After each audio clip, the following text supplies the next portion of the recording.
Welcome to Kenton's videos. Enjoy the video. In this video, I will show how to make a flower made in crepe paper. First, gather your essential materials. Crepe paper in your chosen colors, sharp scissors, flexible floral wire, and a reliable craft glue.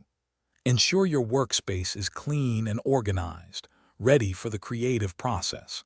Selecting the right paper shades will bring your flower to life, so pick colors that inspire you for a beautiful result. Next, let's focus on cutting and shaping your petals. Cut out several petal shapes from your crepe paper, aiming for a length of about 2½ inches. Remember to cut along the grain of the paper for optimal stretch. Gently stretch the center of each petal to create a natural, curved shape, giving your flower a lifelike appearance.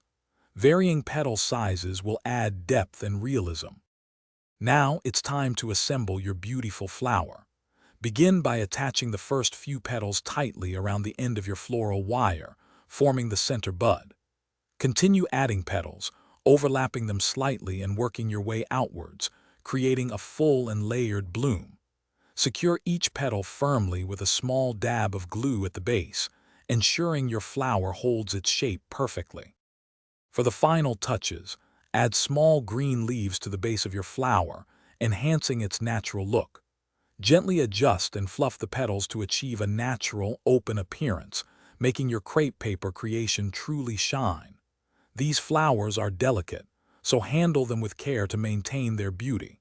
Also, for a fresh car scent, check the description for a link to Little Trees, Black Ice, and other great deals.